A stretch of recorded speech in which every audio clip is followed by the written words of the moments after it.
Voice of Marketing, in touch with positive people.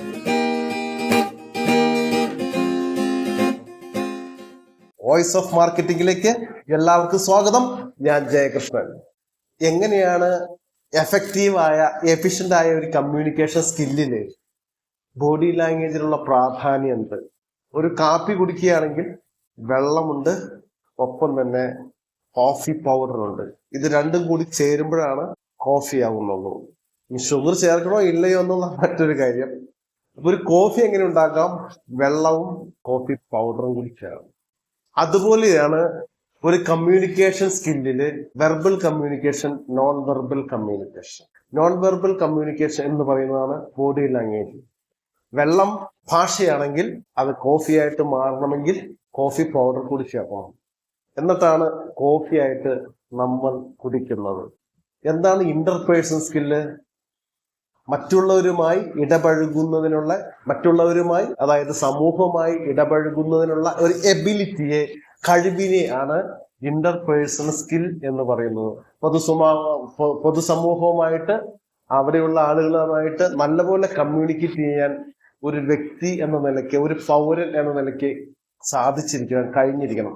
ആ ഒരു communication skill എങ്ങനെയൊക്കെ നമുക്ക് ഡെവലപ്പ് ചെയ്യാൻ പറ്റും? കമ്മ്യൂണിക്കേഷൻ സ്കില്ല് ഡെവലപ്പ് ചെയ്യണമെങ്കിൽ ഒരു കാര്യം ചെയ്തേ മതിയാവും. ഇന്നത്തെ കാലത്ത് പത്രം പോലും വായിക്കാൻ പല വീടുകളിലും പത്രം വന്നിട്ടുണ്ടെങ്കിൽ അത് കൃത്യമായി ഭദ്രമായി ആക്രിക്കാരന് കൊടുക്കാനുള്ള ആ ഒരു ഏരിയയിലേക്ക് അട്ടിയായിട്ട് വായിക്കാനാണ്. പൂർണ്ണമായിട്ടും വായിക്കണ്ട. ഏത് പത്രമായാലും അതിന്റെ എഡിറ്റോറിയൽ പേജ് വായിച്ചാൽ എന്താണ്, എങ്ങനെയാണ് കാര്യങ്ങൾ എന്നതിനെ കുറിച്ചിട്ട് ഏകദേശം ഒരു ധാരണ കിട്ടും. എല്ലാ ന്യൂസും വായിക്കണ്ട. പോസിറ്റീവ് ന്യൂസും നെഗറ്റീവ് ന്യൂസും ഉണ്ടാവും. പക്ഷെ കമ്മ്യൂണിക്കേഷൻ സ്കില്ലില് നമ്മൾ വായന വളരെ ഇമ്പോർട്ടൻ്റ് ആയ കാര്യമാണ്. വായിക്കാനുള്ള ഒരു എബിലിറ്റി നമുക്കുണ്ടായിരിക്കണം. വായനയിലൂടെ നമുക്ക് ഒരു knowledge is the power is the knowledge എന്ന് തിരിച്ചും പറയുന്നത് പോലെ നമുക്ക് വായന അത്യന്താപേക്ഷിതമായ കാര്യമാണ്. വായനയിൽ നിന്നും പ്രിയപ്പെട്ട വ്യൂവേഴ്സ് മാറിപ്പോകരുത്. ചാനലുകൾ ഏത് കണ്ടാലും വായിക്കാൻ ഒരു ദിവസം അരമണിക്കൂർ സമയം കണ്ടെത്തണം. രാവിലെയോ വൈകുന്നേരം. ഇന്നത്തെ യുവതലമുറ എന്തുമാത്രം പത്രങ്ങൾ വായിക്കുന്നുണ്ട്, മറ്റു പുസ്തകങ്ങൾ വായിക്കുന്നുണ്ട് എന്ന് ഒന്ന് സ്വയം വിശകലനം ചെയ്താൽ അറിയാൻ പറ്റും.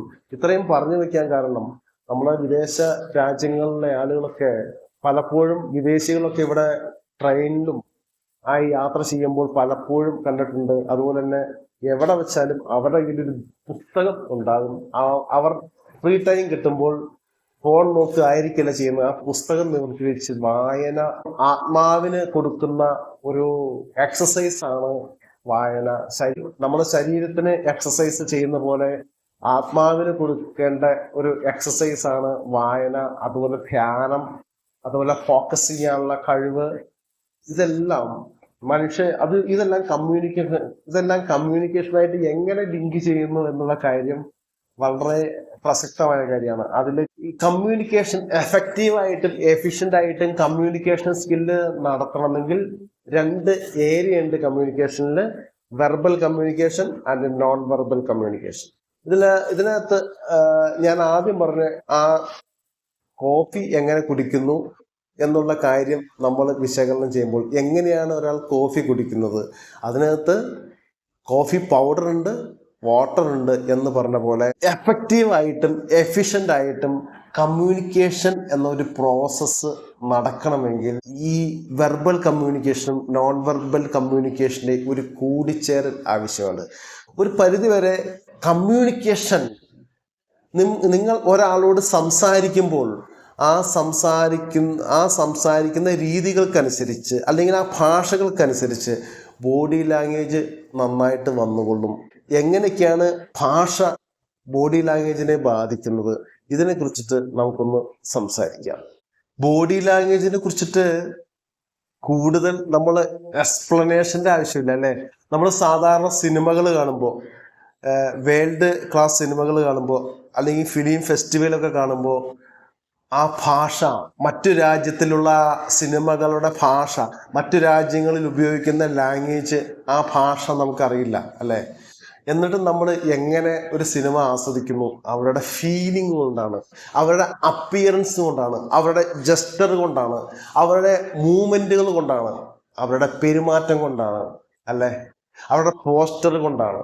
ശരിക്കും പറഞ്ഞാൽ കമ്മ്യൂണിക്കേഷൻ സ്കില്ലില്, ബോഡി ലാംഗ്വേജില് ഈ പറഞ്ഞ കാര്യങ്ങളൊക്കെ നമ്മൾ അറിയാതെയോ അറിഞ്ഞുകൊണ്ടോ നമ്മുടെ ഭാഷയെ സ്വാധീനിക്കുന്നുണ്ട്.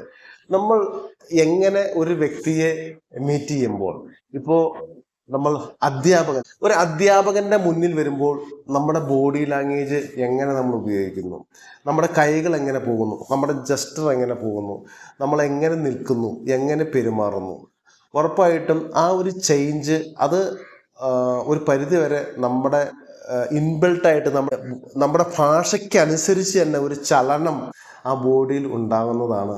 അത് തികച്ചും മാന്യമായിട്ടായിരിക്കണം എന്നുള്ള കാര്യം ഒരു റിയാലിറ്റി കൂടിയാണ്. സെയിൽസ് ആൻഡ് മാർക്കറ്റിങ്ങിൽ നമ്മുടെ വിഷയം അതാണ്.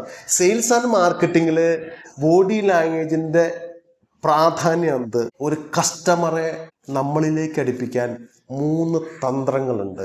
എഫക്റ്റീവും എഫിഷ്യൻ്റായ ഈ 3 ഏരിയകൾ ലിസണർ ആയിരിക്കണം. ആ കസ്റ്റമർ പറയുന്ന കാര്യം ദയവായിട്ട് അയാളുടെ ഫേസിലേക്ക് നോക്കി സ്മൈലോടുകൂടി ഇങ്ങനെ ശ്രദ്ധിച്ചു കൊണ്ടിരിക്കാൻ. ഐ കോണ്ടാക്ട് എവിടെ നോക്കണം? അയാളുടെ കണ്ണുകളിൽ നോക്കണം, നെറ്റിയുടെ ഭാഗത്ത് നോക്കണം. ഈ 2 ഏരിയയിൽ മാത്രം നോക്കിക്കൊണ്ട് ഒരു കസ്റ്റമർ പറയുന്ന കാര്യം കേൾക്കാൻ തയ്യാറാവുക, കേട്ടിരിക്കുക. ഈ കേൾക്കുക എന്ന് പറയുന്നത് ഒരു നിസ്സാര കഴിവാന്ന് വിചാരിക്കില്ല കേട്ടോ. വളരെ എല്ലാവർക്കും അതിനെ കേട്ടുകൊണ്ടിരിക്കാൻ പറ്റില്ല. ഒരാൾ സംസാരിച്ച് തുടങ്ങുമ്പോഴേക്കും മറ്റൊരാൾ എന്ത് ചെയ്യും? എൻ്റെ ഇടയ്ക്ക് കയറി സംസാരിക്കാൻ നോക്കും. അപ്പൊ ആ കമ്മ്യൂണിക്കേഷൻ പ്രോപ്പറായിരിക്കില്ല. അദ്ദേഹം പറയുന്നത് കേൾക്കാൻ നമുക്ക് കഴിയുന്നില്ല എന്നുള്ളതാണ്. അപ്പൊ നല്ലൊരു എഫക്റ്റീവായിട്ടും എഫിഷ്യൻ്റ് ആയിട്ടും കമ്മ്യൂണിക്കേറ്റ് ചെയ്യണമെന്ന് നിങ്ങൾക്ക് ആഗ്രഹം ഉണ്ടെങ്കിൽ നിങ്ങൾ മറ്റുള്ളവർ പറയുന്നത് ശ്രദ്ധയോടെ ഐ കോണ്ടാക്ട് അയാൾക്ക് കൊടുത്തിട്ട് ഒന്നുകിൽ കണ്ണുകളിലേക്ക് അല്ലെങ്കിൽ നെറ്റിത്തടത്തിലേക്ക് അയാളെ വളരെയധികം ശ്രദ്ധാപൂർവം നോക്കി സ്മൈലോടുകൂടി ഇരിക്കാൻ തയ്യാറാകുക. ഞാൻ വളരെ ശ്രദ്ധാപൂർവം എൻ്റെ ചെവികളും എൻ്റെ ബ്രെയിനും അയാളിലേക്ക് ഫോക്കസ് ചെയ്ത് ഞാനത് ശ്രദ്ധയോട് കേട്ടുകൊണ്ടിരിക്കുകയാണ്. ആ ഒരു മനോഭാവം നിങ്ങൾക്ക് അവിടെ ഉണ്ടാകണം. ഒരു കസ്റ്റമറെ കീഴ്പ്പെടുത്താനുള്ള ആദ്യത്തെ വേ ആണ് നിങ്ങൾ നല്ലൊരു ലിസണർ ആയിരിക്കുക. നിങ്ങൾ കേൾക്കാൻ തയ്യാറാവുക.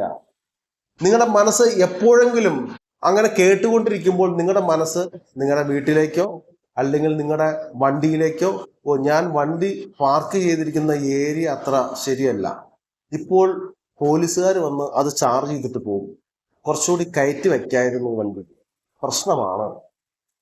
ഇനി ഇവിടെ നിന്ന് ഇറങ്ങിയിട്ട് അവിടെ പോയിട്ട് അങ്ങനെ അയാളെ കാണണം, അപ്പോൾ അയാളെ കണ്ടില്ലെങ്കിൽ അതിലും വലിയ പ്രശ്നമാവും. ഇയാളാണെങ്കിൽ ഈ സംസാരപ്രിയനായ മനുഷ്യൻ എന്നെ വിടുന്നുമില്ല.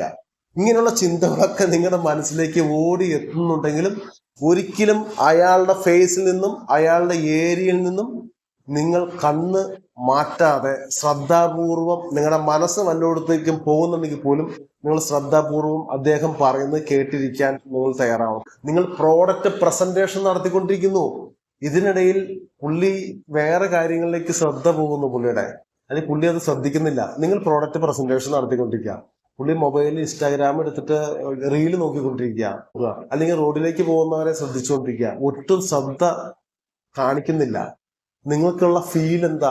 അത് തന്നെയാണ് മറ്റൊരാൾ സംസാരിക്കുമ്പോൾ നിങ്ങൾ ശ്രദ്ധയോടെ അത് വളരെ താല്പര്യത്തോടെ കേട്ടിരിക്കണം എന്ന് ഇത്രയും ഡീറ്റെയിൽ ആയിട്ട് പറയാൻ കാരണം ഇതൊരു എക്സിക്യൂട്ടീവ് ഉണ്ടാവേണ്ട ആദ്യത്തെ ക്വാളിറ്റിയാണ്.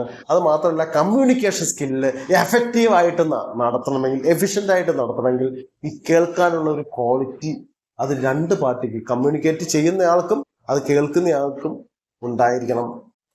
റെസ്പെക്ട് അതേഴ്സ്, മറ്റുള്ളവരെ റെസ്പെക്ട് ചെയ്യാനുള്ള ഒരു ക്വാളിറ്റി ഉണ്ടാവും. നമ്മുടെ കസ്റ്റമർ ആരും ആയിക്കോട്ടെ, അതൊക്കെ വിദ്യാഭ്യാസം കുറഞ്ഞയാളോ കൂടിയാളോ. പിന്നെ ഒരു കാര്യം പറയാം, വിദ്യാഭ്യാസമൊന്നുമല്ല ഒരാളെ നല്ല മനുഷ്യനാണോ ചീത്ത മനുഷ്യനാണോ എന്ന് തിരിച്ചറിയാൻ സാധിക്കുന്നത്. ഇംഗ്ലീഷ് ഫ്ലുവൻ്റ് ആയിട്ട് സംസാരിക്കുന്നതല്ല, ഇഷ്ടംപോലെ കാശുള്ളവനും അല്ല. ഈ കാശുള്ളവൻ കാശ് 10 പൈസ കൊടുക്കാതിരുന്ന അവനെ കൊണ്ട് എന്തെങ്കിലും പ്രയോജനം ഈ സൊസൈറ്റിക്ക് ഉണ്ടോ, കുടുംബത്തിനുണ്ടോ? സമ്പാദിക്കണം എന്നുള്ള കാര്യം മാത്രമായിട്ടിരിക്കുന്ന ചില ആൾക്കാരുണ്ട്.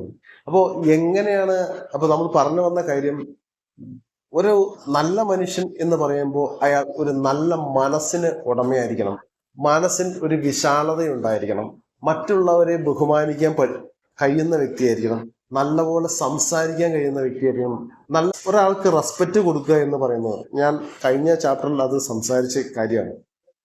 അയാൾക്ക് കൊടുക്കുന്ന ഒരു അംഗീകാരം കൂടിയാണ്. നമ്മുടെ കസ്റ്റമറെ നമ്മൾ വളരെയധികം റെസ്പെക്റ്റ് ചെയ്യണം. നിങ്ങൾ കസ്റ്റമറെ റെസ്പെക്റ്റ് ചെയ്താൽ ആ കസ്റ്റമർ നിങ്ങളെയും റെസ്പെക്റ്റ് ചെയ്യും. കമ്മ്യൂണിക്കേഷൻ എഫക്റ്റീവായിട്ട് എഫിഷ്യൻ്റ് ആയിട്ടും നടക്കണമെങ്കിൽ റെസ്പെക്റ്റോടെയുള്ള പരസ്പരം അങ്ങോട്ടും ഇങ്ങോട്ടും റെസ്പെക്റ്റ് ചെയ്യാനുള്ള ഒരു മനസാന്നിധ്യം വേണം. നിങ്ങൾ കൊടുക്കുന്ന ബഹുമാനം തീർച്ചയായിട്ടും നിങ്ങൾക്ക് തന്നെ അത് തിരിച്ചു കിട്ടുകയും ചെയ്യും. അയാളുടെ ഭാഗത്തു നിന്നും ആ ബഹുമാനം നിങ്ങളുടെ ബിസിനസ് ക്ലോസ് ചെയ്യാൻ സാധിക്കുകയും ചെയ്യും. ഈ റെസ്പെക്റ്റ് കൊടുക്കുകയും വളരെ കേട്ടിരിക്കുകയും ചെയ്യുമ്പോൾ ഒരു പുഞ്ചിരി കൂടി അതിനകത്ത് മേമ്പൊടിയായിട്ട് ചേർക്കണം. ഒരു പുഞ്ചിരി ഉണ്ടാകണം നമ്മുടെ സംസാരത്തിൽ. ഒരു സീരിയസ് ആയ ഒരു പ്രശ്നം പറയുകയാണെങ്കിലും വളരെ തമാശയായിട്ടൊരു പ്രശ്നം പറയുകയാണെങ്കിലും ഒരു പുഞ്ചിരി നമുക്കുണ്ടായിരിക്കണം, ഒരു സ്മൈല് ഉണ്ടായിരിക്കണം. ആ സ്മൈലോട് കൂടി വേണം ഒരു കസ്റ്റമറോട് ഇടപഴകാൻ. ഒരു സ്മൈല് ആ കസ്റ്റമർക്ക് നിങ്ങൾക്ക് കൊടുക്കാൻ സാധിച്ചിരിക്കണം. ഒന്ന് പുഞ്ചിരിച്ചുകൊണ്ട് എന്ത് നഷ്ടമാണ് സംഭവിക്കുന്നത്? പൈസ കൊടുക്കണ്ട, ക്രെഡിറ്റ് കാർഡിന്റെ കാശ് അടയ്ക്കണ്ട മാസം. മനുഷ്യന് മാത്രം കിട്ടിയിരിക്കുന്ന വളരെ അപൂർവമായ ഒരു സിദ്ധിയാണ് സ്മൈൽ ചെയ്യുക, പുഞ്ചിരിക്കുക എന്ന് പറയുന്നത്. ഒരു കസ്റ്റമറെ മീറ്റ് ചെയ്യാൻ പോകുമ്പോൾ ആക്റ്റീവ് ലിസണർ ആകുന്നു, അതുപോലെ അയാളെ റെസ്പെക്ട് ചെയ്യുന്നു, പിന്നെ ഒരു സ്മൈല് കൂടി ചേർക്കണം. സ്മൈൽ ചില സാഹചര്യത്തിൽ ചില സന്ദർഭങ്ങളിൽ ഒരു ബഹുമാനമായിട്ട് വർക്ക് ചെയ്യും. അയാളെ റെസ്പെക്ട് ചെയ്യുന്നതിന് തുല്യമാണ്, അയാളെ ബഹുമാനിക്കുന്നതിന് തുല്യമാണ്. ഒരു പുഞ്ചിരിക്കുക എന്ന് പറയുമ്പോൾ ഇപ്പൊ പലപ്പോഴും നമ്മൾ റോഡിലൂടെ ഒക്കെ നടന്നു പോകുമ്പോൾ സുഹൃത്തുക്കളെ കാണുമ്പോൾ വെറുതെ ഇങ്ങനെ പല്ലിളിക്കാറുണ്ട്. അങ്ങനെയല്ല ചെയ്യേണ്ടത്. അത് ഹൃദയത്തിൽ ടച്ച് ചെയ്യുന്ന ഒരു പുഞ്ചിരിയല്ല. ഹൃദയത്തിൽ ടച്ച് ചെയ്യുന്ന പുഞ്ചിരി എങ്ങനെ നമുക്ക് ശീലിക്കാം? ഒരാളെ കാണുമ്പോൾ അയാളെ റോഡിലൂടെ ഒരാൾ നടന്നു വരുമ്പോൾ നമ്മൾ ചിരിക്കുന്നത് പലപ്പോഴും ഒരു സ്മൈൽ ആകണമെന്നില്ല. അത് പരസ്പരം ഒന്ന് അഭിവാദ്യം ചെയ്യുന്നതിന് തുല്യമാണ്. ഗുഡ് മോർണിംഗ് എന്ന് പറയുന്ന പോലെയാണ് ഇങ്ങനെ ചിരിക്കുന്നു, പരസ്പരം ചിരിച്ചു പോകുന്നത്. ശരിക്കും നല്ലൊരു പുഞ്ചിരി എന്ന് പറയുന്നത് അയാളുടെ അടുത്ത് എന്താ സുഖമാണോ എന്ന് ചോദിച്ച് സ്നേഹത്തോടെ ഹൃദയത്തിന്റെ അകത്ത് നിന്നും ഒരു സ്മൈൽ, അങ്ങനെ പുഞ്ചിരിക്കാനും കൂടി എല്ലാവരും ശീലിക്കണം എന്ന് പറഞ്ഞു വെച്ചുകൊണ്ട് എന്താണ് ബോഡി ലാംഗ്വേജിന്റെ ഡീറ്റെയിലേക്ക് നമുക്ക് പോകാം. അപ്പോൾ എഫക്റ്റീവും എഫിഷ്യൻ്റ് ആയ കമ്മ്യൂണിക്കേഷൻ സ്കില്ലിന് 3 ക്വാളിറ്റികൾ ഉണ്ടാവണം എന്ന് നമ്മൾ പറഞ്ഞു കഴിഞ്ഞു. അത് ഫസ്റ്റ് ക്വാളിറ്റി എന്താ പറഞ്ഞാൽ, ആക്റ്റീവായിട്ട് ലിസൺ ചെയ്യാൻ സാധിക്കണം, മറ്റുള്ളവർ പറയുന്നത് കേൾക്കാൻ സാധിക്കണം, മറ്റുള്ളവരെ ബഹുമാനിക്കാൻ കഴിയണം. അതുപോലെ തന്നെ മറ്റുള്ളവരുടെ അടുത്ത് സ്മൈൽ ചെയ്യാനും നമുക്ക് സാധിക്കണം. എന്താണ് ഫേഷ്യൽ എക്സ്പ്രഷൻ? ബോഡി ലാംഗ്വേജിൽ നമ്മൾ ഏറ്റവും ഇമ്പോർട്ടൻ്റ് ആയ കാര്യമാണ്. നിങ്ങളൊരു പ്രോഡക്റ്റ് പ്രസന്റേഷൻ നടത്തിക്കൊണ്ടിരിക്കുന്നു, നമ്മുടെ ഫേസ് എക്സ്പ്രഷൻ ഈ പറഞ്ഞ കാര്യങ്ങളൊക്കെയാണോ? വളരെ സ്മൈല് ആ ഫേസിൽ ഉണ്ടായിരിക്കണം.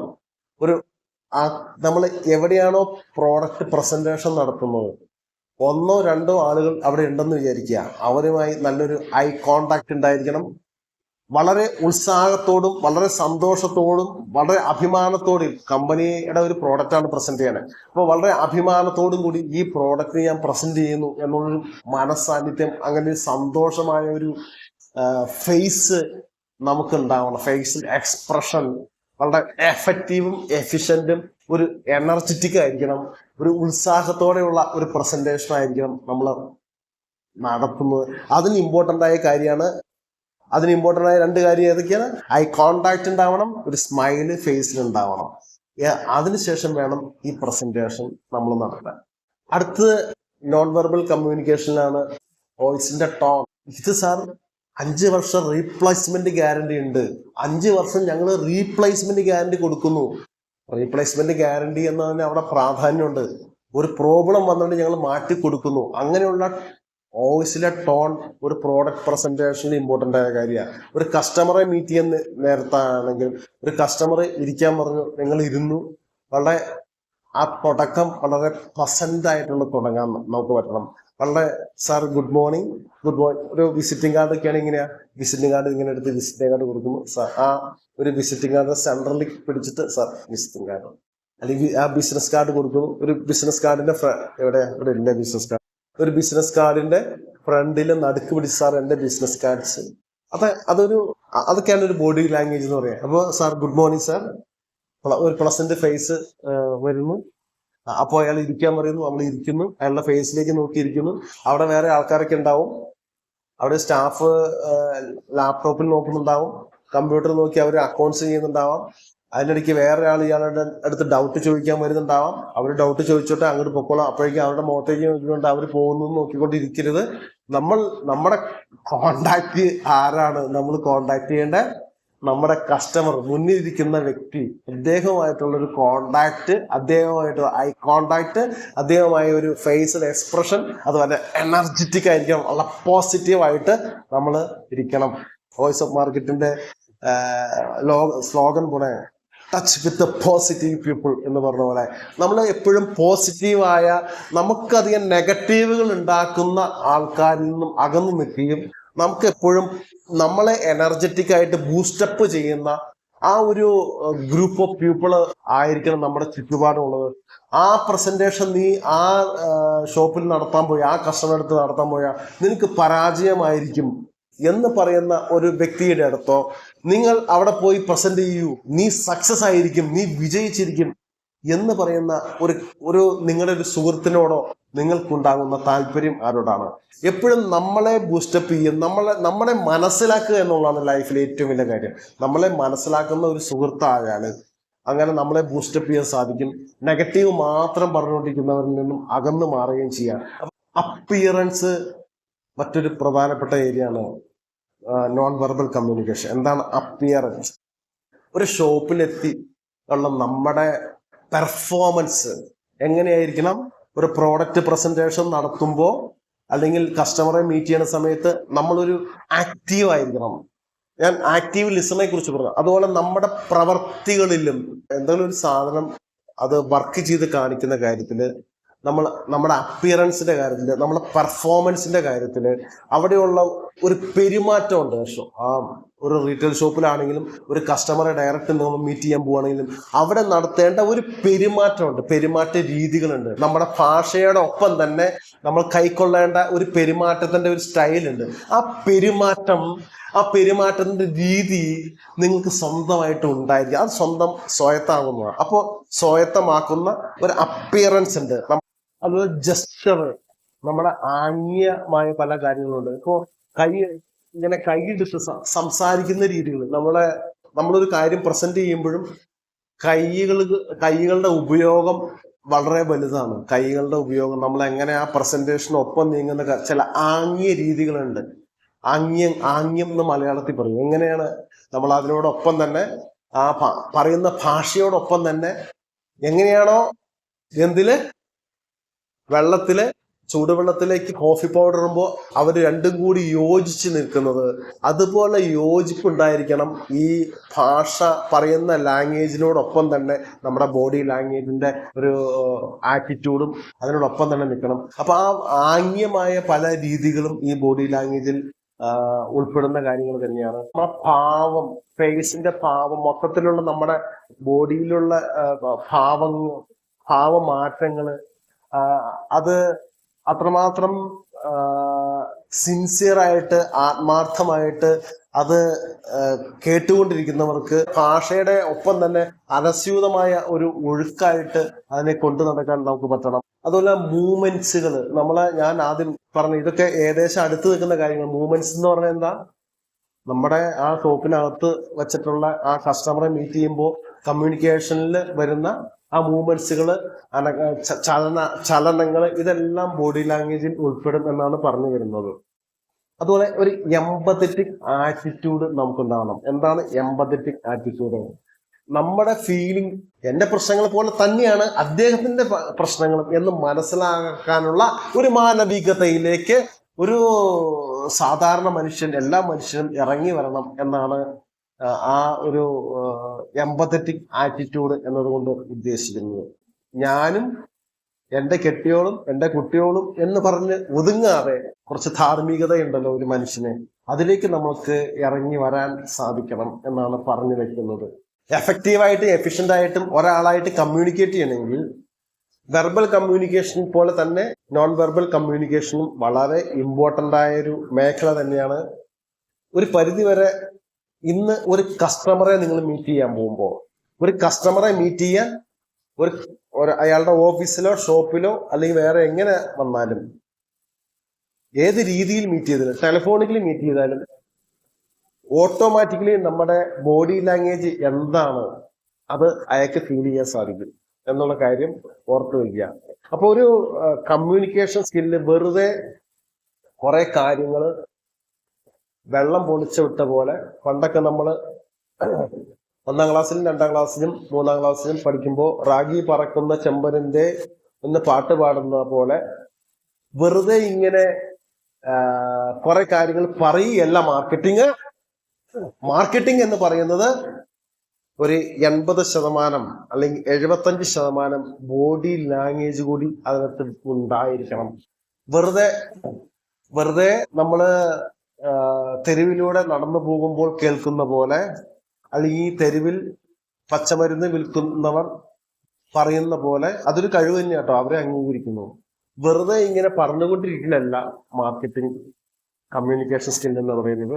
അതിനകത്ത് ഈ ബോഡി ലാംഗ്വേജ് എന്ന് പറയുന്ന സംഭവം കൂടിയുണ്ട്. അതുകൂടി ചേർക്കുമ്പോഴാണ് എഫക്റ്റീവും എഫിഷ്യന്റ് ആയ ഒരു കമ്മ്യൂണിക്കേഷൻ സാധിക്കുകയുള്ളൂ. ഇന്ന് പ്രത്യേകിച്ച് മാർക്കറ്റിങ്ങില് നമ്മൾ പോകുമ്പോൾ ഒരു എഫക്റ്റീവായ കമ്മ്യൂണിക്കേഷന് ഭാഷ മാത്രമല്ല, വളരെ അധികം അതിനെ ബാധിക്കുന്നത് വളരെയധികം എഫക്റ്റ് ചെയ്യുന്ന ബോഡി ലാംഗ്വേജാണ്. ബോഡി ലാംഗ്വേജ് കൊണ്ട് തന്നെ ഒരാളെ റെസ്പെക്ട് ചെയ്യാൻ നമുക്ക് പറ്റും. ഭാഷയുടെ ഭയങ്കരമായ സ്വാധീനം ഇല്ലെങ്കിൽ ചിലപ്പോൾ എല്ലാ ഭാഷകളും, ഇന്ത്യയിൽ തന്നെയുള്ള എല്ലാ ഭാഷകളും മദർ ടങ്ങുകളെല്ലാം എല്ലാ ആളുകൾക്കും അറിയാനൊന്നും പറ്റില്ല. എങ്ങനെ അവർ ബിസിനസ് നടത്തുന്നു എല്ലാം അറിഞ്ഞു വെച്ചുകൊണ്ടല്ല. നമ്മുടെ കേരളത്തിലെ ഒരാള് സംസാരിക്കുമ്പോൾ നമുക്ക് അതിൻ്റെതായ അയാൾ എങ്ങനെ സംസാരിക്കുന്നു എന്ന് ഭാഷയുടെ കാര്യത്തിൽ ശ്രദ്ധിക്കാൻ പറ്റും. പക്ഷെ മറ്റൊരു സ്റ്റേറ്റിൽ നമ്മൾ പോയി സംസാരിക്കുമ്പോൾ അവരുടേതായ ചില ഭാഷകളുടെ രീതികൾ ഉണ്ടാവാം. ആ ഭാഷയുടെ രീതികള്, ആ ഭാഷയുടെ സ്റ്റൈലുകള്, അവർ ഉപയോഗിക്കുന്ന ചില ലോക്കൽ ലാംഗ്വേജുകൾ അതൊന്നും നമുക്ക് അറിഞ്ഞു എന്ന് വരില്ല. അപ്പോഴൊക്കെ നമ്മുടെ ബോഡി ലാംഗ്വേജ് കൊണ്ടും നമ്മുടെ ആംഗ്യ ഭാഷ കൊണ്ടും നമ്മുടെ ചലനങ്ങൾ കൊണ്ടൊക്കെ അവരെ റെസ്പെക്ട് ചെയ്യുകയും നമ്മൾ അവരെ സ്മൈല് ചെയ്യുകയും, അല്ലെ, അവർ പറയുന്ന ശ്രദ്ധയോടെ കേൾക്കുകയും അതിനാവുന്ന വിധത്തിൽ നമ്മുടെ ഭാഷയിൽ അവരുടെ ഭാഷയിൽ സംസാരിക്കുക. അപ്പോഴും അവിടെ വരുന്നത് ആ എഫക്റ്റീവായ ഒരു ഭാഷയല്ല, എഫക്റ്റീവായ ഒരു ബോഡി ലാംഗ്വേജ് ആണ് അവിടെ നമുക്ക് പലപ്പോഴും പ്രയോജനപ്പെടുന്നത്. ഒരാളുടെ റെസ്പെക്ട് നേടാൻ നന്നായിട്ട് ഭാഷ സംസാരിക്കണമെന്നില്ല, നല്ലൊരു ബോഡി ലാംഗ്വേജ് ഒരാൾ കീപ്പ് ചെയ്താൽ മറ്റുള്ളവരുടെ റെസ്പെക്റ്റും മറ്റുള്ളവരുടെ ഓർഡറും നിങ്ങളിലേക്ക് വരും എന്നുള്ള റിയാലിറ്റി പറഞ്ഞു വെച്ചതുകൊണ്ട് ഈ എപ്പിസോഡ് ഇവിടെ വൈൻഡപ്പ് ചെയ്യുന്നു. All the best.